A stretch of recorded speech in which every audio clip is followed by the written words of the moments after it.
हमको लगा कि डीएम साहब भी ठीक ठाक हैं, ईओ है यहाँ पर, नौजवान है, ठीक से मॉनिटर कर पा रही होगी। लेकिन जब हम कल देखे जो ये भारी वर्षा के बीच में मैनुअली मटेरियल डाला जा रहा था बेड बनाने के लिए, अब समझ लीजिए कि भारी वर्षा के बीच में कौन सा क्वालिटी मेंटेन होगा। तो दिख गया कि लोग आनंद फानंद में भ्रष्टाचार की भेंट चढ़ा देगा। ये नाला नहीं, मधेपुरा के लिए नरक साबित होगा, जो पूर्व में हो चुका है। तो हमें चिंता हुई, बेहद चिंता हुई। इससे पहले भी हम अधिकारियों को कई बार, 2-3 बार कहा। से पहली बार बिहार सरकार में शिक्षा मंत्री का पद मधेपुरा की विधायक को मिला। वो भाग्यशाली शख्सियत आप रहे, लेकिन लोगों की शिकायत रही कि उन्होंने शिक्षा मंत्री रहते हुए मधेपुरा के लिए कुछ ऐसा काम नहीं किया कि जिसको एक हमेशा के लिए मधेपुरा के लोग याद रखें। एक लोगों के अंदर दिल की बात मैं आपको बताना चाहूँगा। आप उसको विस्तार पूर्वक समझाइए या बताइए कि क्यों ये शिकायत पैदा हुई। शिक्षा मंत्री के रूप में या एक विधायक के रूप में शायद मेरी जो भूमिका है, मैं उम्मीद करता हूं कि अगर लोग नापसंद करते तो हमको 3 बार नहीं। अब रही कि आपने शिक्षा के क्षेत्र की बात छेड़ी है, तो एक तो पहले ये बता दूं कि मैं सिर्फ मधेपुरा का शिक्षा मंत्री नहीं था, मैं बिहार का शिक्षा मंत्री था।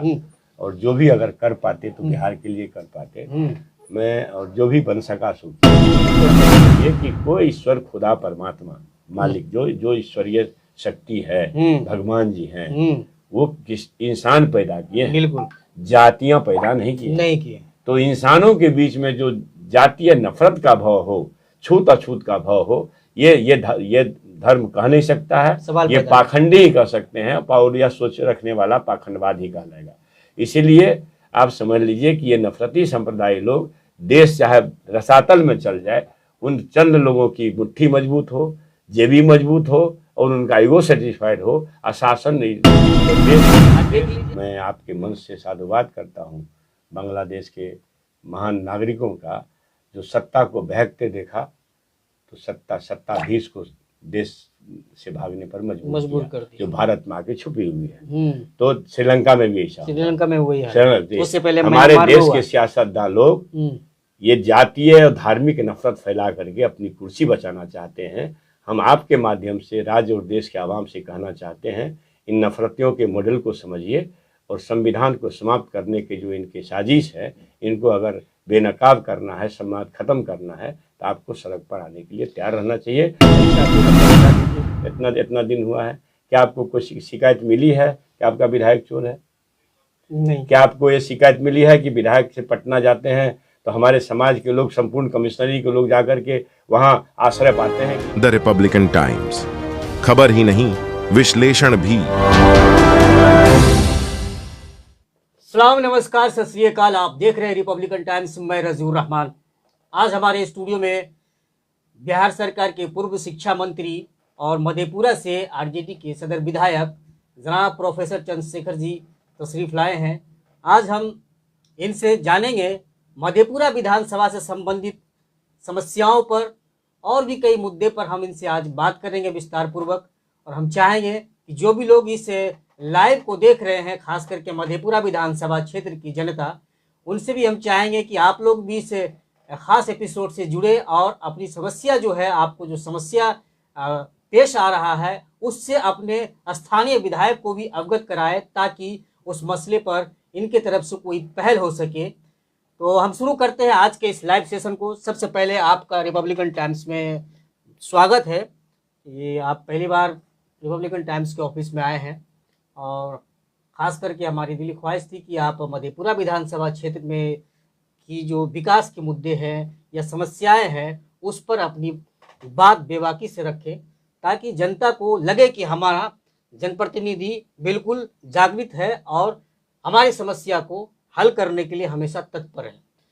तो सबसे पहला हम सवाल करेंगे, चूँकि आज आपने प्रेस कॉन्फ्रेंस किया मधेपुरा नगर परिषद के लेकर, जो 72 करोड़ का जो नाला निर्माण हो रहा है शहर में, क्योंकि किसी भी जिला के लिए जैसे शहर का जो महत्व होता है, अगर वो सुंदर स्वच्छ ना हो तो उसी से जिला की पहचान हो जाती है कि जिला कितना विकास कर रहा है और कितना पिछड़ा है। लेकिन आप चूंकि आप मधेपुरा आए हैं, आप जैसा कि आपने बताया कि कल रात को आप किसी जगह से गुजर रहे थे नगर परिषद क्षेत्र से, तो घंघोर बारिश के बीच में नाला निर्माण का काम किया जा रहा था। तो इस तरह की मनमानी तो मधेपुरा नगर परिषद की पूर्व से ही चली आ रही है, और ना जाने अगर सच में इसकी सही से धरातल पे जांच हो जाए तो बहुत बड़ा घोटाला इस पर साबित हो सकता है। कई बार हमने इस पर आवाज़ भी उठाया है, लेकिन कहीं ना कहीं वो आवाज़ दब के रह गई। तो हम चाहेंगे कि सबसे पहले आप उस नाला निर्माण पे, क्योंकि आपने उसकी पहल की थी वो 72 करोड़ रुपये लाने की और मधेपुरा नगर परिषद में दिलवाने की, तो हम आप ही से सवाल करेंगे कि नाला निर्माण कैसा हो रहा है। सबसे पहले आपका शुक्रिया और आपके द रिपब्लिकन टाइम्स से जुड़े हुए सभी साथियों का शुक्रिया, और हम अपने महान मधेपुरा वासियों का आभार और साधुवाद जिन्होंने हमको तीसरी बार चुनाव जिताया। जिस मौजू मसले पर आप बातचीत करना चाह रहे हैं, मैं सबसे पहले आपको बता दूं कि तत्कालीन 17 महीने के दरमियान तत्कालीन उप मुख्यमंत्री माननीय तेजस्वी प्रसाद यादव जी नगर विकास के प्रभारी मंत्री भी थे, और मुझे यह गौरव हासिल है कि मैं उनके नेतृत्व में, ठीक है मुखिया तो हमारे बीमार नीतीश बाबू ही थे, लेकिन उनके नेतृत्व में काम करने का अवसर मिला और लाखों बहालियाँ उनके निर्देशन में सरकारी हुई। शिक्षकों की नियुक्ति सरकारी होगी 20 वर्ष से, लोग भूल चुके थे 18-20 वर्ष, और सरकारी नौकरियां हो सकती है।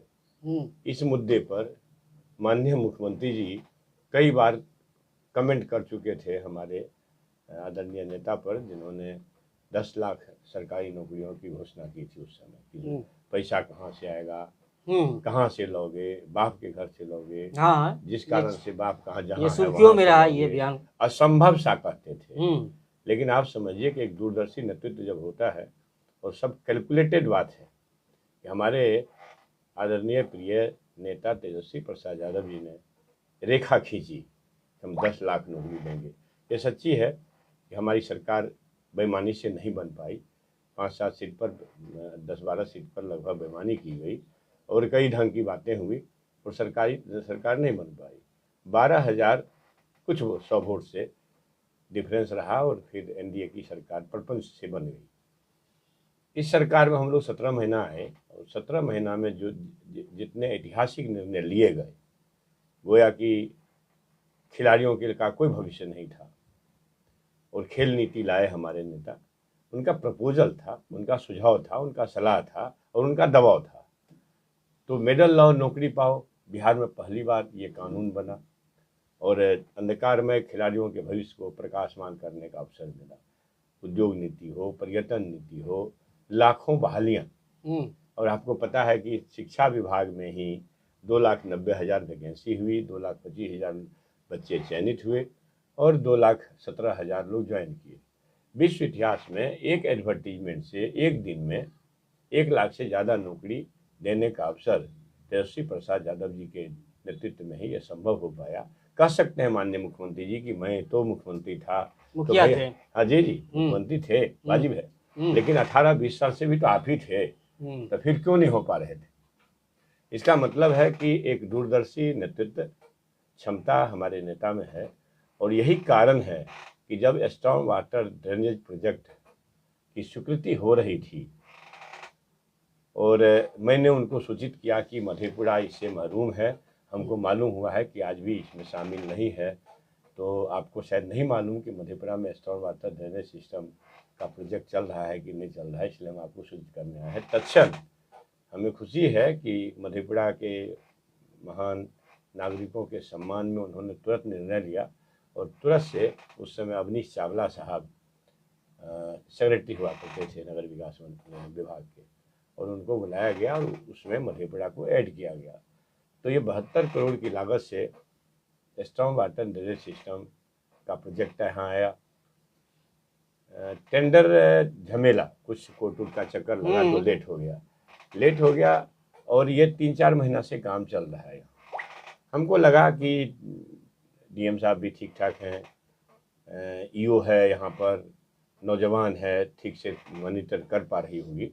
लेकिन जब हम कल देखे जो ये भारी वर्षा के बीच में मैनुअली मटेरियल डाला जा रहा था बेड बनाने के लिए, अब समझ लीजिए कि भारी वर्षा के बीच में कौन सा क्वालिटी मेंटेन होगा। तो दिख गया कि लोग आनंद फानंद में भ्रष्टाचार की भेंट चढ़ा देगा। ये नाला नहीं, मधेपुरा के लिए नरक साबित होगा, जो पूर्व में हो चुका है।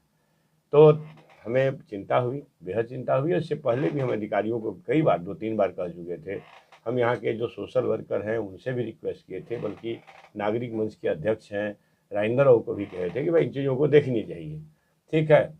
लेकिन हम लगा कि कोई इग्नोर कर रहे हैं, तो फिर हमको मैंने महसूस हुआ कि नहीं, अब जुल्म हो जाएगा, अन्याय हो जाएगा, और इसके लिए स्टर्न एक्शन लेना चाहिए, कठोर निर्णय लेनी चाहिए। और तत्क्षण हमने प्रेस कॉन्फ्रेंस बुलाई, आप लोग थे उसमें। और फिर कल ही हम ईओ से बात किए। ईओ की कुछ मजबूरी भी देखा, क्योंकि वो कनीय अधिकारी है और बड़े बड़े लोगों का फ़ोन आ रहा था उनको वाजिब स्टेप लेने में, ये सच्चाई है। तो फिर हम डीएम साहब से बात किए। डीएम साहब से आज मेमोरेंडम देके मिले भी आप लोगों से प्रेस कॉन्फ्रेंस के बाद, क्योंकि मेरी चिंता ये है कि हम यहाँ के जनप्रतिनिधि हैं, एमएलए हैं, और जिस मधेपुरा के महान वासियों ने 1952 से लेकर आज तक 3 बार किसी को नहीं जिताया है। कोई जीते भी हैं, हमारे प्रिय पूर्व के अच्छे लोग, अच्छे नेता हुए हैं, हम लोगों से कई कद आगे रहे हैं, लेकिन वो लोग भी 2 बार जीते हैं, तीसरी बार नहीं, कोई लगातार नहीं जीते हैं। तो ये हमारे लिए यह चीज़ ऐसा है, यह सम्मान ऐसा है कि हम 7 जन्म भी पैदा होकर के इस कर्ज को वापस नहीं कर सकते हैं। सम्मान के साथ साथ बड़ी जिम्मेदारी भी आपके कंधे पे लिया है। वाजिब है। और जिम्मेवारियों के बीच आप देखे होंगे कि आज से 15 साल पहले क्या स्थिति थी हमारे इलाके के विकास का, और फिर आज क्या स्थिति है। मैं उम्मीद करता हूँ कि एक आध बस्ती वो भी अब आ गया, कवर हो गया। एक आध टोला को छोड़ करके कोई टोला ऐसा नहीं है जो सड़क मार्ग से नहीं जुड़े हैं। अब इसमें भी हमारे आदरणीय नेता, सामाजिक न्याय के योद्धा आदरणीय लालू प्रसाद जी के टाइम में जब वो रेल मंत्री हुआ करते थे, तो रघुवंश बाबू ग्रामीण विकास मंत्री हुआ करते थे। और जो रघुवंश बाबू ने लगभग 16,000 करोड़ रुपए का 32,000 किलोमीटर सड़कें बिहार के लिए स्वीकृत कराई थी, उसमें से भी अभी बहुत सारा काम बाकी है। तो पीएमजीएसवाई का काम और उसके साथ लगे हुए एमएमजीएसवाई का काम जो चल रहा है, तो सब मिला जुला करके सड़कों के मामले में हम लोगों का इलाका सड़कें तो बनी। और अब रहा कि दिक्कत कहाँ है। तो सड़कें बनती है, भ्रष्टाचार की भेंट चढ़ती है, एक बरसात में धुल जाती है। पूरे बिहार का ये मामला है। जब आप देख रहे हैं कि करोड़ों करोड़, सैकड़ों करोड़ का पुल भी 1.5 दर्जन ताश के पत्तों की तरह ढह जाता हो, तो ये विकास कितनी चिंताजनक है। भ्रष्टाचार की भेंट चल रही है, ये हम आप महसूस कर सकते हैं। लेकिन उसमें भी हमने देखा, कोशिश की, और बहुत हद तक सफलता भी मिली है। लेकिन पूर्णतः सफलता सुशासन सत्ता जिसके हाथ में उसके रहते हुए मिलती है। लेकिन एक बात हम कहना चाहेंगे, आपको पता है कि आप एक जागरूक पत्रकार हैं, और आप भी फोर्स लगाए और आप कहे कि हम विफल हो गए। तो वाजिब है कि जहाँ शासन सत्ता अगर कठोर हो जाए, हृदयहीन हो जाए, और समाज आपके साथ नहीं दे आपका, तो एक विधायक क्या, एक सांसद क्या, एक प्रधानमंत्री भी फेल कर सकता है। तो इस मामले में हमने कठोर निर्णायक आंदोलन का मन बनाया, और आज कलेक्टर साहब से मिले, और कलेक्टर साहब ने बड़ा अफर्मेटिव जवाब दिया कि नहीं, मैं जो आपकी चिंता है, मैं उस चिंता से अवगत हुआ, और मैं मॉनिटर कर रहा था, हमको लग रहा था इसलिए लेवल पर गड़बड़ी नहीं होगी। तो इन चीज़ों को कलेक्टर साहब ने मुस्तैदी से कहा कि हम देखेंगे, और आपको शायद चिंता नहीं करनी होगी। हमने कहा कि निश्चित तौर पर डीएम साहब, हम लोग आपसे आशा करते हैं, अब चूँकि आपके कलम में ताकत है, हम लोगों के वाणी में ताकत है, और हम वाणी जब समाज में चलाएंगे तो ऐसी स्थिति न पैदा हो कि शासन को उस आंदोलन को संभालने में दिक्कत हो जाए। तो हमने ये सब सारी बातें कही है कि अगर ये टाइम फ्रेम है, आप इसको सुधारिए। और आज ही हमको मालूम हुआ फिर अभी कि आज ही उन्होंने जुड़े हुए नाला निर्माण से जुड़े हुए इंजीनियर्स को, फिर ईओ को सबको बुला करके कहा है कि नहीं भाई, इन चीज़ों को देखिए। मैं उम्मीद करता हूँ शायद सुधार होगा, नहीं होगा तो हम लोग आंदोलन के लिए मूड बना। नहीं, आपने मेरे ख्याल से आपने थोड़ा लेट कर दिया सर इस मुद्दे को, जिस तरह से आप मजबूती के साथ उठा रहे हैं। अगर यही चीज़ अगर पूर्व से होती तो शायद नगर परिषद की इतनी मनमानी नहीं चलती, और जो आज मधेपुरा नगर परिषद को नरक परिषद बना के जो रख दिया गया है। आप भी इसी शहर के हैं, आप भी इसी शहर में घूमते हैं, देखते हैं, आपको शायद ही कोई सड़क मोहल्ले की हो या मेन रोड की हो बची होगी जहाँ पानी जमा नहीं है, कचरा जमा नहीं है, कीचड़ जमा नहीं है। सब जगह आप यहाँ भी आए तो आपको कई जगह उस चीज़ों को पार करके आना हुआ होगा। नाला जो है सर, मानते हैं हम, क्योंकि नाला पर निकासी पर की बात तो शुरू से ही जो भी लोग बने, मुख्य चेयरमैन के चुनाव लड़े, सब यही बोले कि हम सबसे पहला काम, मेरी पहली प्राथमिकता नाला निकासी की होगी, पानी निकासी की होगी, जिसको हम ठोस कदम उठाएंगे। लेकिन सभी लोग बोलते हैं लेकिन शांत हो जाते हैं। कारण पता चलता है लोगों की माने तो नाला जो है ना कहीं एक क्या कहते हैं उसको, दुधारू गाय बन चुका है। नहीं, ऐसा तो खैर आप, हम भी यहाँ के प्रतिनिधि हैं, अगर हमको आप उसमें जोड़ते हैं तो हम इशू के बारे में नहीं कुछ कर सकते हैं। लेकिन शायद आप महसूस किए होंगे कि जैसे एग्जीक्यूटिव अफसर है या नगर परिषद है या नगर पंचायत है या नगर निगम है, एक ऑटोनॉमी रखती है। एक जन जागृति के माध्यम से ही, जन जागरूकता के माध्यम से ही हम लोग दबाव बना के अच्छा काम करवा सकते हैं। आपको मालूम है कि पूर्व के भी चेयरमैन रहे हैं, अभी भी चेयरमैन हैं, उन लोगों की जिम्मेवारी है मजबूती से चीज़ों को रखना। हम जिम्मेवारी से नहीं बच सकते, हम भी जिम्मेवार हैं। लेकिन आपने जो चिंता जाहिर की है उस चिंता से हम वाकिफ़ है, और ख़ास करके मेरी चिंता तब हुई जब 3-4 महीना से ये काम हो रहा है, और हमको जब लगा कि एक लेवल पर काम शायद हो रहा हो, लेकिन कल जब हम देखे तो सच में मेरी चिंता बहुत ज़्यादा हुई। हम इसीलिए बोले सर। और ये देखिए कि जो जिन नालों का निर्माण हुआ, 7 करोड़ के नाले का निर्माण करीब आज से 30 वर्ष पहले हुआ होगा, जैसा मैं समझता हूँ। 15 साल से तो मैं MLA है, 25 वर्ष पहले जरूर हुआ है। वो नाला नरक का काम कर गया। मोहल्ले में जो सीवरेज सिस्टम बना वो भी लगभग फेल सा है। तो मूल बात यह है कि अभी उतनी राशि तो कहीं से आ नहीं सकती है, लेकिन अभी जो गलत होता बीतीता है बिचारिए, क्योंकि ये स्टॉर्म वाटर ड्रेनेज सिस्टम नाला को शहर को जल जमाव से मुक्त करने का एक सशक्त माध्यम बनेगा। जब सीवरेज का पानी बरसात का हो या घर का उस नाला से जुड़ेगा और वो पर्टिकुलर हो पाएगा, तब जा करके मैंने शहर ये जल जमाव से मुक्त हो पाएगी। आप देख रहे होंगे नाला का जो निर्माण हो रहा है उस पर सड़क पर लगने वाले पानी का जो नाला में जा सके उसको भी ध्यान नहीं दिया गया है। जगह जगह पे होता है निकासी के लिए, पानी नाला में जाने के लिए बनाने का, वो नहीं बनाया गया है। उसके मैं समझता हूँ उसके लिए अभी समय है, क्योंकि अभी तो हमको नहीं लगता 10% भी नाले का निर्माण हुआ है। जो स्टॉर्म वाटर ड्रेनेज सिस्टम का प्रोजेक्ट है वो 10% भी अभी मतलब नहीं हो पाया है। लेकिन मैं जो आज बातचीत किया हूँ तो आप उसके बाद आपसे भी और सब आपके माध्यम से मैं अपने नगरवासियों से और महान मधेपुरा वासियों से सबसे कहना चाहता हूँ कि इन चीज़ों में किसी एक आदमी के भरोसे नहीं रहना चाहिए। हम विधायक हैं, एक विधायक अगर लड़ेगा सड़क पर उतरकर तो समाज का साथ होगा, तभी वह सफल हो पाएगा। सिर्फ मान लीजिए हमको विधायक बना देने से अगर होता तो हम एक कलम घुमाते और सब काम हो जाता, क्योंकि वो भी एक ऐसा विधायक जो सत्ता से मतलब 15 साल में हमको लगता है कि 3 साल का सत्ता लगभग हुआ है, तो 3 साल के सत्ते में 15 साल 12 साल तो क्या कर सकता है।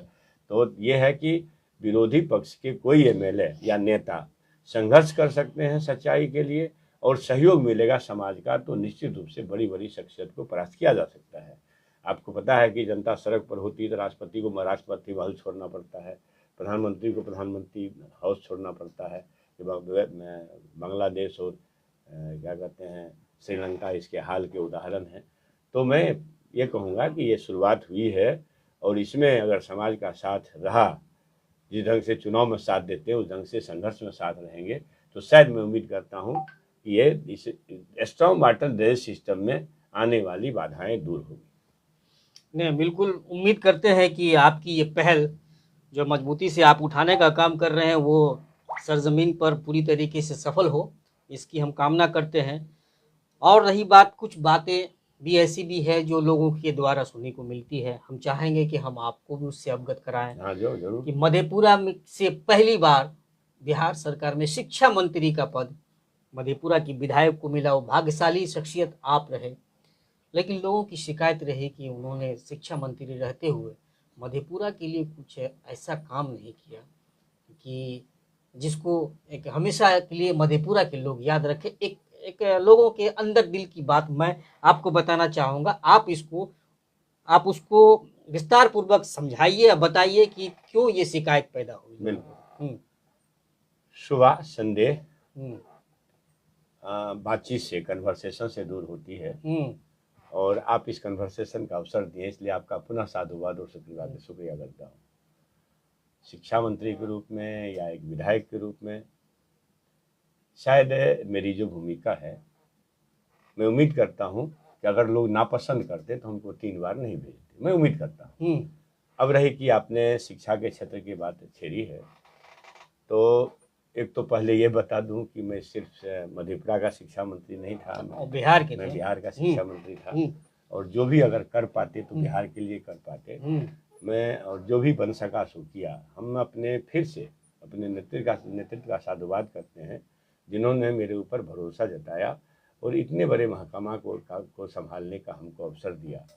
और हम अपने नेतृत्व का साधुवाद इसलिए भी करते हैं कि डोमिसाइल नीति हमारे महागठबंधन और राष्ट्रीय जनता दल के एजेंडे का पार्ट था, डोमिसाइल नीति। और जब हमारे आदरणीय नेता, सामाजिक न्याय योद्धा लालू प्रसाद जी के आशीर्वाद से जब हम लोग सरकार में आए, तो जो युवाओं के हमदर्द और देश के नौकरी प्रदाता, मतलब सरकारी नौकरियां देने का एक रेखा खींचने वाला, एक देश भर के बेरोजगारों के लिए उत्साह का केंद्र बनने वाला, हम उम्मीद करते हैं कि बेरोजगारों के सबसे बड़े अगर हितैषी इस देश में कोई व्यक्ति है, उसका नाम तेजस्वी प्रसाद यादव जी है। आप भी मानते होंगे और देश के बेरोजगार भी मानते हैं। और जो उनका विजन था कि अगर हमारी सरकार होगी तो हम डोमिसाइल लाएंगे। देखिए, सरकार हमारी नहीं हुई, एक स्वतंत्र सरकार नहीं हुई। उस वक्त तो थे सर राजीव भाई बात तो सुन लीजिए। सरकारी हमारी नहीं थी, स्वतंत्र सरकार नहीं थी, हम डिपेंडेंट थे। लेकिन आप समझिए, डिपेंडेंट होने के बावजूद भी 5 लाख सरकारी नियुक्ति करा देना और उसमें लगभग 2,17,000 शिक्षा विभाग से ही होना, और 5 लाख लगभग 3.5 लाख से ज्यादा नियुक्ति, सरकारी नियुक्ति को प्रक्रियाधीन करना, जिसमें मैंने क्या कहा कि 2,90,000 का वैकेंसी हमने कराया, 2,25,000 लोग सेलेक्ट हुए और 2,17,000 लोग ज्वाइन किए। तो बाकी जो 83-84,000 बच्चे पद, उस पर TR3 में परीक्षा हुई। 2 बार के TR1 TR2 में एक पेपर लीक नहीं हुआ, कोई शिकायत नहीं हुई, कोई एग्जाम रद्द नहीं हुआ। लेकिन TR3 में पेपर भी लीक हुआ, एग्जाम भी रद्द हुआ। क्यों सरकार बदलने पर ऐसा हो जाता है? तो आप बताइए कि ऐसा मतलब इस NDA के शासन में भ्रष्टाचारियों का बोलबाला है। मैं आपने दूसरी बात कही, तो डोमिसाइल लागू हुआ हमारे नेता के प्रयास से और मुख्यमंत्री जी के कंठ पर सवार होकर के, नहीं तो लाने वाले वो थे नहीं। जब वो कन्विंस हुए, डोमिसाइल आया, तो एडवर्टीजमेंट हो गया डोमिसाइल नीति के तहत। एडवर्टीजमेंट होने के बाद विज्ञापन, ये क्या कहते हैं, 1 महीना 17 दिन के बाद, TRE1 के 1 महीना 7 दिन के बाद जब पाठक जी आए, ACS किस रूप में आए, कैसे आए, कौन सी कंस्पिरेसी हुई, आपसे हमको लगता है बिहार के हमारे आवाम भी जानते हैं, और फिर मैं तो जानता हूँ। और पाठक जी के आने के बाद ये डोमिसाइल नीति को समाप्त करने के लिए मुख्यमंत्री जी का निर्देश हुआ, और मुख्यमंत्री जी को हमने कन्विंस करने का प्रयास बहुत किया कि आपको मिसगाइड कर रहे हैं लोग। देश के छत्तीसगढ़ हो, उत्तराखंड हो, उत्तर प्रदेश हो, झारखंड, गुजरात में तो 100% डोमिसाइल है, महाराष्ट्र में एक तरह से 100% डोमिसाइल है भाषा के नाम पर, लेकिन उत्तर प्रदेश, उत्तराखंड, छत्तीसगढ़ और देश के अन्य राज्यों में भी डोमिसाइल नीतियां हैं। उनको लोगों ने कन्विंस कर दिया। अब चूंकि वो तो बेचारा बीमार चल रहे हैं, आपको पता है। उनको तो जो समझा दिया, उनका जो पपेट अधिकारी है, जो जिसको आप पपेट माने सब कुछ समझते हैं कि भाई नहीं ये कोर्ट से निरस्त हो गया है, मैंने मिसगाइड किया।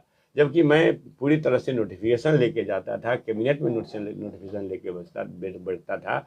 और आज देखिए जब मैंने डोमिसाइल को प्रेशर बना के उन्होंने ख़त्म किया, ये इस बात ऑन रिकॉर्ड हमने विधानसभा में भी पूरा चिट्ठी वाइज बोला है कि कैसे कैसे क्या हुआ है, आप उसको भी निकाल कर दे सकते हैं और बिहार के हमारे महान आवाम भी देखे होंगे। लेकिन आज जब डोमिसाइल और उनके सरकार के मंत्री का, विजय चौधरी का बजट सेशन में ये बयान है कि सरकार अन्य राज्यों की तरह डोमिसाइल नहीं ला सकती है, लेकिन हमारे नेता तेजस्वी जी का प्रभाव है, जब उन्होंने कहा कि हम डोमिसाइल लेंगे 100%, तो माननीय मुख्यमंत्री जी भी अब बयान दे रहे हैं कि हम डोमिसाइल लाएंगे। हमारे नेता ने जब कहा कि साहब माँ बहन मान योजना लेंगे, 2500 रुपया प्रत्येक माँ बहनों के खाता में प्रति माह डालेंगे, हम जब सामाजिक सुरक्षा पेंशन को 400 से 1500 करेंगे, हमें 2 यूनिट बिजली फ्री देंगे, तो माननीय मुख्यमंत्री जी 1100 गए, माननीय मुख्यमंत्री जी 125 यूनिट गए। तो हमारे नेता रेखा खींचते हैं और सरकारें उस पर चलती है, तो लीडरशिप किनका हुआ? मतलब कहने का मतलब आपका कि रेखा खींचने का काम तेजस्वी यादव जी ने रेखा किया है, खींचने का काम और उसको फॉलो करके नीतीश कुमार जी राह दिखाने का काम। तो लीडरशिप एक लोकप्रिय नेता के दहशत से, उनकी लोकप्रियता से भय में आकर के लोग जो है पीछे पीछे फॉलो कर रहे हैं। तो फॉलोवर कौन होता है?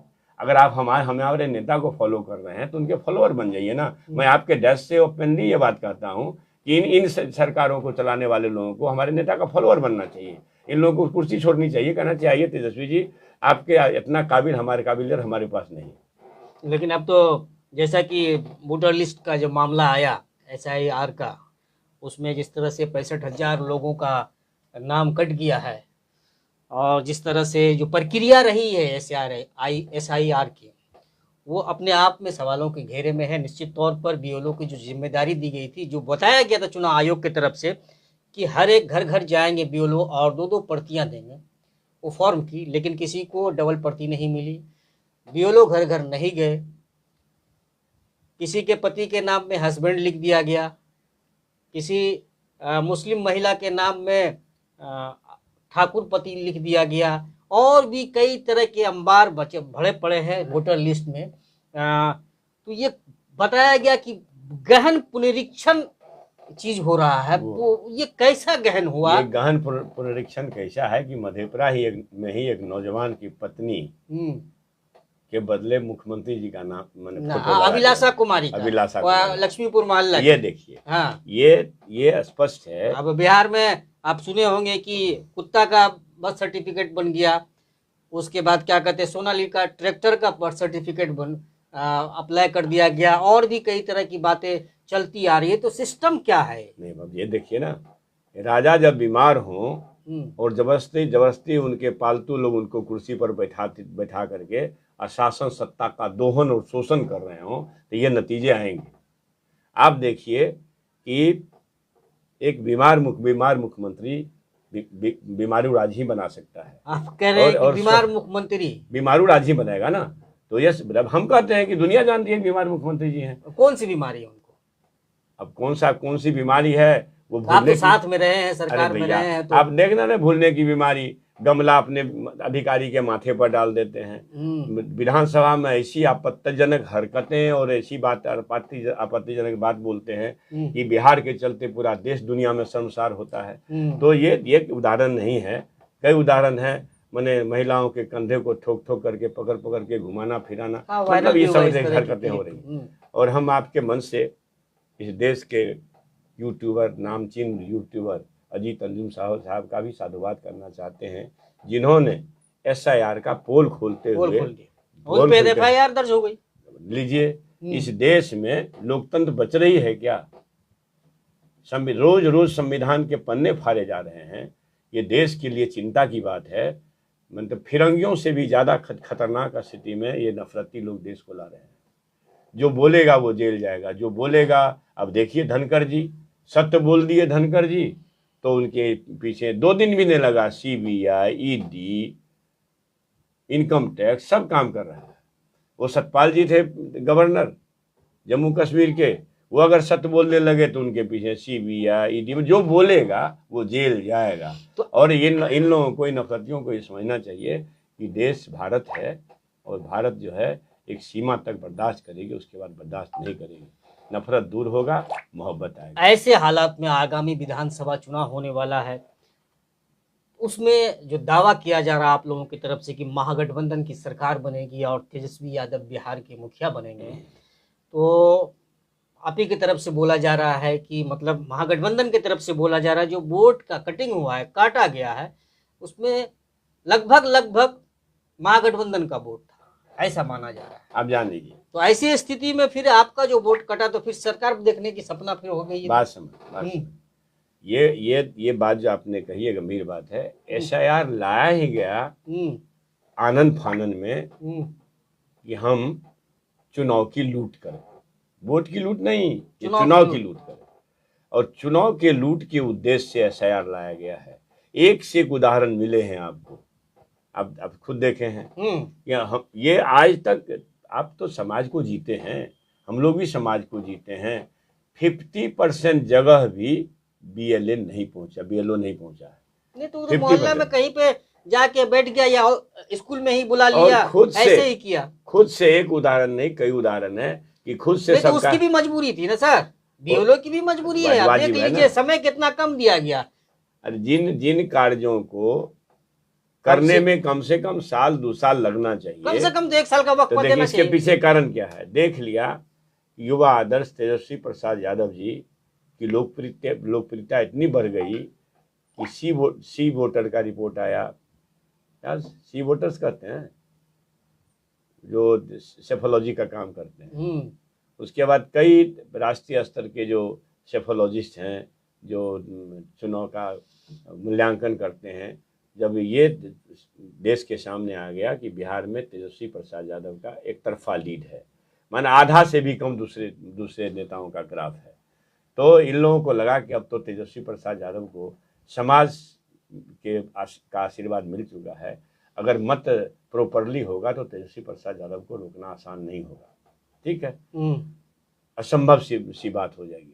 तो तेजस्वी प्रसाद यादव की लोकप्रियता से घबरा करके एसआईआर लाया गया और एसआईआर में ये प्रपंच किया जा रहा है कि ज़्यादा से ज़्यादा दलितों, पिछड़ों, अल्पसंख्यकों का वोट काटा जाए, और वो इसी कारण से ये लाया गया है।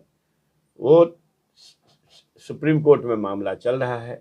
सुप्रीम कोर्ट अगर इस पर एक जस्टिफाइड निर्णय करती है, जिसकी की संभावना हम लोग व्यक्त करते हैं, तो ये जो कुत्सित मानसिकता से मैंने बीजेपी के साजिश में आकर के एनडीए के साजिश का पार्ट जो हुआ है, एक तरह से भाजपा संचालित चुनाव आयोग हो गया है। विश्वसनीयता एकदम खत्म सी हो गई है। जो टीएन शेषन साहब और केजे राव के टाइम में उसमें एक विश्वसनीयता चुनाव आयोग की थी, वो चुनाव आयोग अपनी विश्वसनीयता को खो चुका है, जबकि उसको ऑटोनॉमी है। लेकिन ऑटोनॉमी के नाम पर ये जो चुनाव को लूटने की साजिश कर रहे हैं चुनाव आयोग के लोग, तो उनको भी समझना चाहिए। तो फिर ऐसे हालात में फिर कैसे?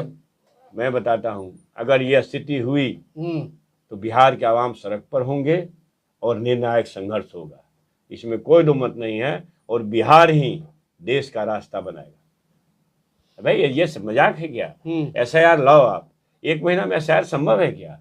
क्या हो रहा है? मजाक हो रहा है? सब वो तो दिख गया ना। हाँ दिख गया, हर फुटेज पर दिख गया। और उसका भी नाम है। दुर्भाग्य देखिए भाई साहब, कि जब सुप्रीम कोर्ट सलाह देती है कि साहब आधार कार्ड से ही पासपोर्ट बनता है, बिना आधार कार्ड का पासपोर्ट बन नहीं सकता है, हर चीज में आधार कार्ड की जरूरत है, तो आप आधार कार्ड, राशन कार्ड और एपिक नंबर को उसमें शामिल करिए। पासपोर्ट को माना जा रहा है नागरिकता का पहचान, लेकिन आधार कार्ड से जो पासपोर्ट बना उसको माना जा रहा है, लेकिन उस आधार कार्ड को नहीं माना जा रहा है। तो ये जो सलाह दिया सुप्रीम कोर्ट ने, और देखिए कि सरकार के दबाव में, भाजपा शासन के दबाव में कितना है चुनाव आयोग, कि इलेक्शन चीफ जस्टिस या सुप्रीम कोर्ट माननीय उच्चतम न्यायालय के निर्देश और सलाह का भी अवहेलना किया। इन्होंने शपथ पत्र दे दिया कि आधार कार्ड, राशन कार्ड और एपिक नंबर नागरिकता का प्रमाण नहीं है। तो नागरिकता प्रमाण क्या है भाई? तो पासपोर्ट वगैरह है। आप ये बताइए, इस समाज में दलितों, पिछड़ों, आदिवासियों और अल्पसंख्यकों के माता पिता का शायद मैं उम्मीद करता हूं संपूर्ण देश में 2-3% भी जन्म प्रमाण पत्र आप किसी के पास नहीं मिलेगा, 2-3% भी नहीं मिलेगा। इसका मतलब आप लोगों को अगर आप मतदाता सूची से बाहर करते हैं तो आदमी नागरिकता खोएगा, और नागरिकता जब खोएगा तो सरकारी योजनाओं से महरूम रहेंगे, देश के नागरिक नहीं कहलाएंगे। उसमें सिर्फ अल्पसंख्यक की बात नहीं है भाईजान, दलितों, पिछड़ों, आदिवासियों और संख्यकों सबकी बात है। और चूंकि सवर्णों में ज्यादा जागृति है, एजुकेशन है, हो सकता है वो लोग फाइट बैक करके अपना सुधारवा भी ले। आपको याद होगा जब एनआरसी को लेकर पूरे देश में जगह जगह पे जो शांतिपूर्ण तरीके से धरना प्रदर्शन किया जा रहा था, तो कुछ ऐसे लोग थे जो मजाक उड़ाते थे कि कुछ ऐसे नहीं थे, नफरती लोग थे। हाँ, वही नफरती लोग मजाक उड़ाते थे कि अच्छा है भले इन लोगों का नागरिकता चला जाए, लेकिन आज पता चल रहा है, उस समय सबने बोला कि जब आग लगेगी तो लपेटे में सब आएंगे, आज वही हुआ बिहार में। मैं दावे के साथ कह सकता हूँ कि अल्पसंख्यक कहूँ या मुसलमान भाई के बहाने दलितों, पिछड़ों, आदिवासियों, आदिवासियों के व्यापक आधार को मतदाता सूची से महरूम करके चुनाव लूटने की तैयारी में देश के सियासतदान लगे हुए लोग हैं, और चुनाव आयोग उसका टुल्स बन रहा है। ये 100% सही है। मुसलमान के बहाने संविधान को रौंदने की कोशिश है, मुसलमान भाई के बहाने व्यापक हिंदू के अधिकार को, संवैधानिक अधिकार को समाप्त करने मतलब एक चेहरा दिखा दिया गया कि मुस्लिम को हम टारगेट किए हुए हैं, लेकिन पीछे जा रहा है। जबकि भाईजान जानिए, भारतवर्ष में मैं समझता हूँ, मैं अध्ययन से नहीं अनुभव से कहता हूँ कि भारतवर्ष में जितने मुसलमान भाई लोग हैं 99 नहीं तो 98%। अब कौन मुगल रहा भाई? अब कोई मुगल है क्या? कोई मुगल नहीं। 98-99% लोग भारत के हैं, जो हमारे हिंदू जाति में जो जात अछूत बनाया गया इंसानों को, उससे दुखी होकर के व्यापक पैमाने पर लोग इस्लाम कबूल किया है, व्यापक पैमाने पर लोग क्रिश्चियन धर्म को स्वीकार किया है। ये सच्चाई से कोई बड़े बड़े महाराजा ने भी इस्लाम कबूल किया, और उसके बड़े ताकतवर राजा भी, ताकतवर राजा वेस्ट बंगाल के हों या और जगह के हों, 5 प्रमुख ताकतवर राजा इस्लाम कबूल किया है, जिसका की मैंने हिस्ट्री है कि वो एक सफल राज्य का संचालक रहा है। तो मतलब ये है कि हम अपना दोस्त नहीं ढूंढते भाई, फिर भी बाहरी कहा जाता है, मुगल कहा जाता है। सुनिए ना भाई, देखिए तो जो कहने वाले लोग हैं उसी सोच के हैं जो सच में बाहरी हैं, यूरेशिया से आए हुए लोग हैं। तो आप ये समझिए कि ये मानसिकता के लोग, मनवादी सामंती मानसिकता के लोग ही इस चीज़ को प्रचारित करके हमको कमजोर करना चाहते हैं। मोटे तौर पर समझिए कि कोई ईश्वर, खुदा, परमात्मा, मालिक, जो ईश्वरीय शक्ति है, भगवान जी हैं, वो किस इंसान पैदा किए हैं, बिल्कुल जातियां पैदा नहीं किए। तो इंसानों के बीच में जो जातीय नफरत का भाव हो, छूत अछूत का भाव हो, ये धर्म कह नहीं सकता है, ये पाखंडी ही कह सकते हैं, और यह सोच रखने वाला पाखंडवाद ही कहलाएगा। इसीलिए आप समझ लीजिए कि ये नफरती संप्रदाय लोग, देश चाहे रसातल में चल जाए, उन चंद लोगों की मुट्ठी मजबूत हो, जेबी मजबूत हो, और उनका ईगो सेटिस्फाइड हो, और शासन देश के देख लीजिए आलम क्या हो गया है कि अभी पूर्णिया की घटना देख लीजिए। सवाना आज एसएसयू थाना प्रभारी अपनी माँ थी कि उनको बैठा के चेयर पे बैठा के एक इज्जत के लिए, हौसला अफजाई के लिए कि हमने सींचा, आपने पूरी मेहनत से, लगन से पढ़ाया लिखाया, आज हम इस मुकाम पे हैं। तो एक बेटी उस माँ को, अपने वालिदैन को उस चेयर पे बैठाई, एक उसका हौसला अफजाई करने के लिए। हालांकि बहुत सारे ऐसी तस्वीरें वायरल हुई है जो IAS IPS की है कि बहुत सारे लोगों ने ऐसा काम किया है, लेकिन टारगेट पे, क्योंकि वो मुस्लिम है तो वो टारगेट पे चली गई। इस पर आप देख लीजिए, आलम देख लीजिए नफरत का कहाँ तक पहुंचा दिया गया है। एक हवाई जहाज में अभी देखे होंगे, प्लेन में मुंबई से चला था कलकत्ता के लिए, वो पैनिक अटैक आया उसको, तो जो प्लेन की जो क्रूज मेंबर वगैरह उसको समझा रही थी क्या हो रहा, पूछ रही थी, तो उतने में एक पैसेंजर उसको थोपी मार दिया, क्योंकि वो दाढ़ी टोपी वाला था। तो इस तरह की घटनाएं आम हो चुकी है, आम नहीं हो चुकी है। फिर देखिए इस घटनाओं के पीछे नफरती लोग होते हैं। आप देखे हैं कि मस्जिद में सुअर का मांस फेंकना और मंदिर में गाय का मांस फेंकना, ये लोग पकड़ाए हैं ना, नफरती लोग। बिल्कुल पकड़ाए। मुसलमान भाई लोग कई तो नहीं पकड़ाए हैं। तो ये लोग को देखिए कि अगर वो मुस्लिम समाज की बहन है, भाई माता पिता सृजन करता है, ईश्वर का दूसरा रूप है। अगर मान लीजिए उनके संस्कार के बदौलत, उनके सींचे हुए संस्कार के बदौलत हम कोई बड़े मुकाम पर जाते हैं, ठीक है, प्रोटोकॉल नहीं है, लेकिन भाई हम कुर्सी पर बैठाया तो उनका सम्मान है, उनका गौरव है। अगर मान लीजिए वो मुस्लिम बहन है तो लोगों को मिर्ची लग रही है। आइए देखिए,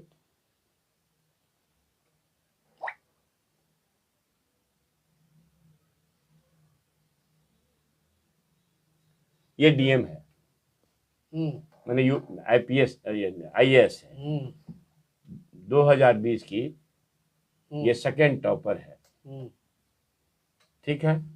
ये अपनी माँ अब 2020 की सेकंड टॉपर है। उत्तर प्रदेश के, थोड़ा इसमें दिखा दिया जाए कैमरा में भी, उत्तर प्रदेश में ये पोस्टेड है और उप जिला पदाधिकारी के रूप में है, जिसको आप उप का मतलब डिप्टी होता है, उस समय डिप्टी पद होता होगा वहां, जैसा लिखा है। ये टाइम्स नाउ का रिपोर्टिंग है, ये टाइम्स नाउ का रिपोर्टिंग है। और ये अवस्थी है, ये अवस्थी समाज की है। तो अवस्थी मतलब इस देश में प्रिविलेज कास्ट के सबसे ऊंचे पद पर, जो मनुष्य संहिता ने, मनुष्य स्मृति में जो जाति व्यवस्था में सबसे उच्च जाति में पैदा हुई, तो वो जागृति अवस्थी, जागृति अवस्थी नाम है इनका। और ये अपनी माँ को चेयर पर बैठाई है। इस पर देश में कहीं चर्चा देखा तो क्या दिक्कत है उसमें, बैठा ही दी तो क्या नहीं, कोई हम नहीं आदेश जारी तो नहीं भाई किया। जब दिक्कत यहाँ नहीं है, हाँ, तो फिर दिक्कत यहाँ भी नहीं क्यों? होनी चाहिए, वही ना कर। आप समझिए ना कि आप कहें तो नीति, मैं कहूँ तो राजनीति, ठीक है। मैंने आप अगर नफरती लोग हो, अगर हम सत्य कहेंगे तो कहोगे देशद्रोही, और अगर आपके हाँ मिलेंगे तो हम देशभक्त। तो ये चल रहा है नैरेटिव भाई साहब। और ऐसा कई मामला हुआ है जो भी, नहीं एक नहीं दर्जनों ऐसे मामले हैं, एक नहीं दर्जनों ऐसे मामले, और ये गलत भी नहीं है, कानूनन गलत हो, लेकिन व्यवहार में यह होना चाहिए कि हम अपनी माँ हो, पिताजी हो, दादा हो, दादी हो, जो अपने बुजुर्ग को के संस्कार देने के कारण उनके मेहनत लगन से अगर हम किसी पद पर जाते हैं, अगर उनको हम बैठाल नहीं दिया तो हम पद तो नहीं दे दिया उनको। तो भाई ये तो बाल का खाल निकालना हुआ। लोगों को प्रेरणा देने की बात हो। अगर वो जागृति अवस्थी है तो उनके बारे में कोई नहीं बोलेगा, अगर ये मुस्लिम बहन है तो इनके बारे में नफरती लोग बोलेंगे और दूसरा लोग नहीं कोई बोलेगा। जी, बस वही लोग बोलेंगे। तो कुल मिला के हमने लगभग सब बात कर ली। एक छोटी और मधेपुरा से संबंधित हम कुछ बात करना चाहेंगे आपको। मधेपुरा में स्वास्थ्य विभाग की भी स्थिति, मेडिकल कॉलेज तो बना दिया गया, 700-800 करोड़ की लागत से बना दिया गया, लंबे लंबे भाषण दिए गए, वादे किए गए, आप भी जान रहे अच्छी तरीके से। कई बार मुख्यमंत्री जी उसके बाद भी विजिट करने आए हैं, हमने भी कई बार मुख्यमंत्री जी को बताया, वहाँ का अवगत बोला कि उन्होंने वादा किया था कि सारी समस्या दूर हो जाएगी, लेकिन स्थिति दिन ब दिन बदतर होती चली गई है। मेडिकल कॉलेज कोई मामूली चीज़ नहीं है। अगर इस संस्था को, इस मेडिकल कॉलेज को वो सारी सुविधा मुहैया करा दी जाए तो हम नहीं समझते ये जो पिछड़ा इलाका कोसी जोन का, उसको पटना दिल्ली रोकने का। मात्र 17 महीने में जो चिकित्सा क्षेत्र में परिवर्तन आया था, जो हमारे तत्कालीन माननीय उप मुख्यमंत्री जी, जो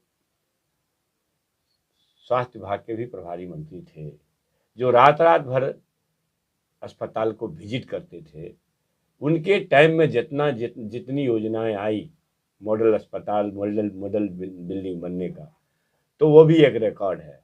दूसरी बात जो आपने कही, जब राज्य के राजा ही बीमार हों और चंद उनके जो है पपेट लोग राज को संचालित कर रहे हों, तो आपके अस्पताल को सबसे पहले चाहिए फैकल्टीज। जो फैकल्टीज नहीं है यहाँ, और जो भी लोग हैं, दो प्रोफेसर के भरोसे 100 विद्यार्थी। मैं असल में ये है, ये सरकार कॉन्ट्रैक्ट नीति पर चल रही है। कॉन्ट्रैक्ट नीति कहाँ से पैदा हुई? जहां आप मान लीजिए अपने चिकित्सकों को एक लेवल स्केल था, स्केल 10 के आसपास थे वो लोग, स्केल 9 क्या होते थे, मतलब जो 2 लाख 2.5 लाख 1.5 लाख से ऊपर सैलरी पाते थे, उनको आप 70,000 75,000 के कॉन्ट्रैक्ट में रखिएगा तो कोई चिकित्सक आपको फैकल्टी आएंगे आपके पास? नहीं आएंगे। तो जब आपको सुदूर देहात में ले जाना है तो उनको आकर्षक सैलरी देना पड़ेगा। और ये कॉन्ट्रैक्ट नीति का सृजन कहाँ से हुआ है? सरकारी नौकरियां गायब और निजीकरण का लाना, ये देश को गुलाम बनाने की साजिश है, ये नफरती एजेंडा है। बंच ऑफ थॉट गुरु गोवलकर का दिया हुआ है, बंच ऑफ थॉट को पढ़िएगा भाईजान, तो उसमें सूत्र है कि आम आदमी के को फिनेंशियली कमज़ोर करना है, उनके पॉकेट के कमज़ोर करना है, उनके शिक्षा को ख़त्म करना है और समाज को नशे में डाल देना है कि हम युग युग तक गुलामी देश पर लाद सकें। इसी के साथ इसी का की परिणति है, साजिश है कि उत्तर प्रदेश में आप सुने होंगे, जोर शोर से चर्चा है कि 5,000 स्कूलें बंद हो गई, 27,000 और बंद होने वाले हैं। और जो नई से न्यू एजुकेशन पॉलिसी जो लाए हैं नफरती लोग, न्यू एजुकेशन पॉलिसी में है कि गांव कस्बे के स्कूल बंद हो जाएंगे, टोलों के स्कूल बंद हो जाएंगे, 5 किलोमीटर 10 किलोमीटर पर स्कूल एजुकेशनल हब बनेगा। अब बताइए, जो दलितों, आदिवासियों, पिछड़ों या मजलूम बेबस इंसान अपने बच्चे को अपने टोला के स्कूल में पढ़ाने में उनको दिक्कत हो रही है भाई, कोट टाई पैंट पहनी, वो अपने बच्चों को कोट टाई पैंट पहना के और फिर रिक्शा पर और ऑटो रिक्शा पर लाद करके और टिफिन दे करके अगर भेजेगा 5 किलोमीटर 10 किलोमीटर, तो क्या पढ़ाई आम लोगों से छीन जाएगी कि नहीं? वो अपने एजेंडा पर काम कर रहा है कि देश के आवाम को, बहुसंख्यक आवाम जो हजारों साल से उत्पीड़ित वर्ग है, उसको शिक्षा से महरूम करना है, संपत्ति से महरूम करना है, और संपत्ति का मैंने भारत पूरे देश की संपत्ति को 2-4 उद्योगपतियों के हाथ में दे करके देश को गुलामी में ले जाना है। और इस एजेंडे पर वो लोग काम कर रहे हैं। उसके टूल्स नीतीश कुमार जी बने हुए। सदर अस्पताल में भी मॉडल हॉस्पिटल बनाया गया, तेजस्वी यादव के समय में ही ये घोषणा हुई थी, योजना हर जगह हर जिले में हुई, लेकिन बना तो दिया गया 2 महीना पहले, उसका 2-3 महीना पहले उसका उद्घाटन पूरे फिर उसी अंदाज में किया गया जिस तरह से मेडिकल कॉलेज का किया गया, और बोला गया था कि 2 महीने में सारी सुविधाएं यहाँ चालू हो जाएगी। बहुत सारे वादे किए गए थे, खुद मंगल पांडे वगैरह सारे चीज़ बिहार सरकार के बड़े बड़े मंत्री आए थे, लेकिन स्थिति जस का तस बनी हुई, उसको बस वो हाथी का दांत बनकर वो इतनी बड़ी बिल्डिंग बनी हुई है। मेडिकल कॉलेज का भी वही हाल है। हम जनप्रतिनिधि होने के नाते पूछ रहे हैं आपसे, क्योंकि आप ही ने बोला कि 3 बार, हालांकि वो आपका विधानसभा क्षेत्र में नहीं आता है, लेकिन वहाँ भी आप ही के पार्टी के विधायक जी हैं, जो एक जनप्रतिनिधि लेवल से जो मुहिम छेड़नी चाहिए इन व्यवस्थाओं को सुधारने के लिए, उसमें कमी देखी गई है। नहीं, कहीं ना अब एक बात इसको जानिए, मैं जैसा समझता हूँ कि सत्ता अगर गूंगा बहरा हो जाए तो समाज को सड़क पर होना चाहिए। इसलिए हमारे महान पुरखा और समाजवादी जनकों में से एक डॉक्टर लोहिया कहते थे कि जब सड़कें सूनी हो जाएगी तो संसद आवारा हो जाएगा।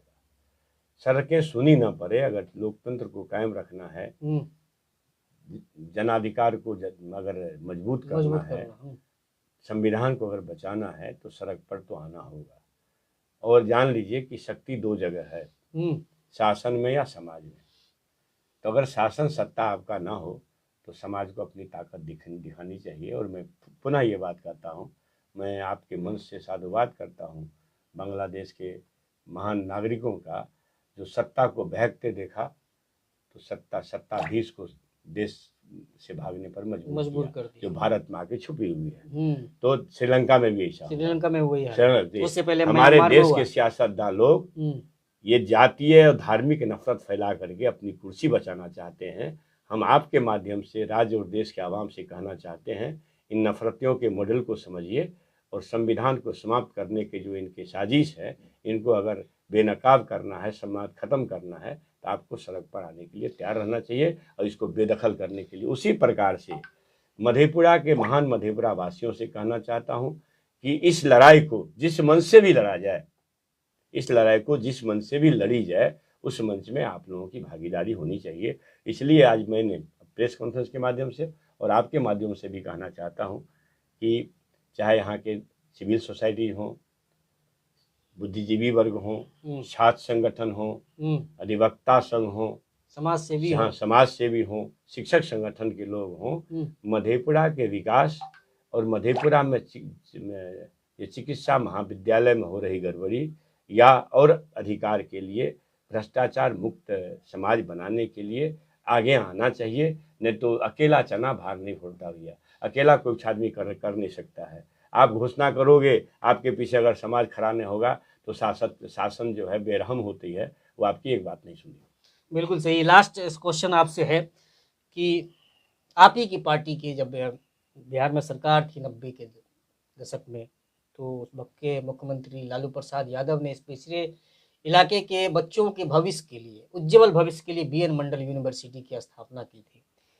लेकिन स्थिति आज तक नहीं सुधरी, हमेशा विवादों में ही रहा, हमेशा मनमानी जैसा रवैया रहा। आप लोग उस पर थोड़ा सा क्यों नहीं नज़रसानी करते हैं, ताकि ये मनमानापन जो है, खास शिक्षा बहुत ज़रूरी है, 2 चीज़ तो खैर आदमी के लिए बहुत ज़रूरी, शिक्षा और स्वास्थ्य, अब दोनों की स्थिति बहुत बदतर है। लोग उम्मीद लगाए हुए हैं, अभी भी कई लोगों ने कमेंट किया है कि विधायक जी को बीएन मंडल की कुव्यवस्था पर भी ध्यान देने की ज़रूरत है, क्योंकि बहुत ज़्यादा मनमानी हो रही है। आपने देखा भी होगा, सुना भी होगा, अखबार के माध्यम से, न्यूज़ के माध्यम से लगातार आंदोलन कर रहे हैं लोग।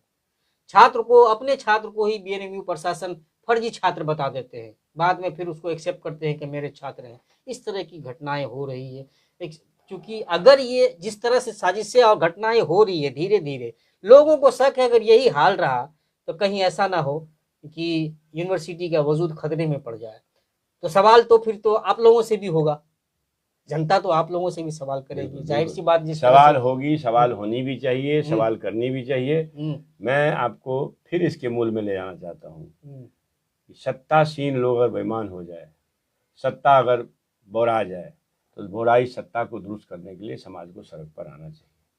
हम चंद अपने छात्र बेचारे जो लड़ रहे हैं, क्योंकि आपकी शुरुआत राजनीतिक संघर्ष से हुई है, वो अच्छी तरीके से जान रहे हैं हम। आप जान लीजिए, आप देखे होंगे देश में किसानों ने 13 महीना तक इस संवेदन शून्य सरकार के खिलाफ दिल्ली को घेरा।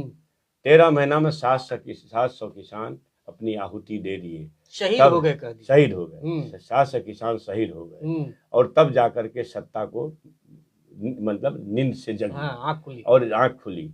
और उस 13 महीना के कार्यकाल में मधेपुरा में हजारों लोग को सड़क पर लाने का अगर बिहार में कोई अकेला काम किया है विधायक के रूप में, तो आपके मधेपुरा के विधायक किया है। उसके समर्थन में 2 बार किया।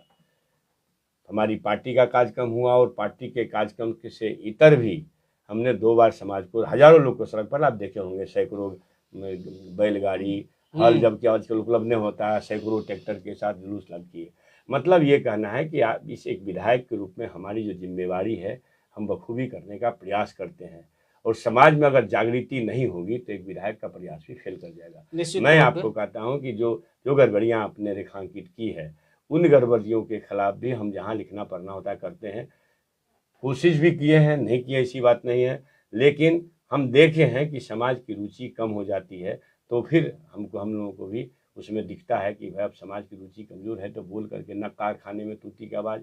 जब हृदयहीन राजा हो, संवेदन शून्य राजा हो, तो न कारखाने में तूती की आवाज़। एक असेंबली के फ्रंट पर बोलना पड़ता है, बोले, लिख के देना पड़ता है, लिखे कि भाई हमारे यहाँ फैकल्टी नहीं है, फलाने फैकल्टी दिए जाएँ, इतने पद सृजित हैं, हमारे यहाँ डॉक्टर नहीं है। और बिहार भर की यही स्थिति है, यह नहीं मधेपुरा की सिर्फ स्थिति है, संपूर्ण बिहार की स्थिति है। तब है कि हम मधेपुरा के एक जिम्मेवार जनप्रतिनिधि के हैसियत से हम इसको नहीं कर सकते हैं कि दूसरे जगह है इसलिए हमारे यहाँ है, लेकिन करना तो सत्ता को है। संघर्ष हम लोग सड़क पर कर सकते हैं। इसे संपूर्ण राज्य में अकेला विधायक आप देखे होंगे कि अगर दलितों वंचितों के सम्मान के लिए हजारों लोग को सड़क पर हर साल लाते हैं, तो शायद इस बिहार में दूसरा कोई विधायक किसी पार्टी का नहीं होता है।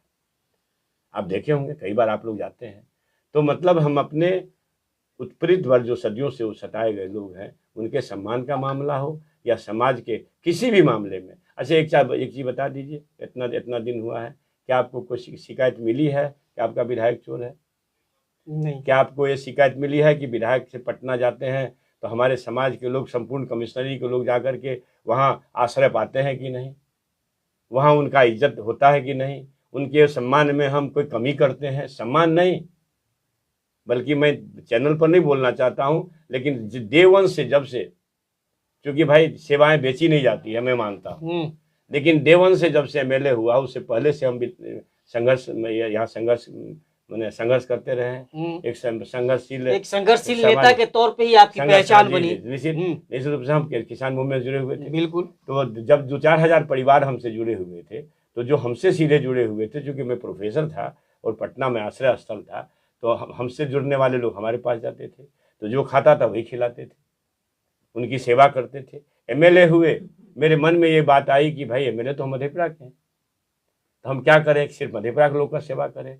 फिर मेरे मन में आया कि भाई सुपौल में तो कोई नहीं जीता आज तक, मैंने आज तक नहीं, उस समय 2010 में कोई नहीं जीते थे, आज तक नहीं, सॉरी, 2010 में कोई नहीं जीते थे। हमको लगा कि भाई सुपौल के हमारे समाज के व्यापक आधार वाले पार्टी से जुड़े हुए लोग अपने आप को अगर मजलूम समझ लेंगे तो ठीक बात नहीं है, तो सुपौल के लोगों का भी खिदमत करना है।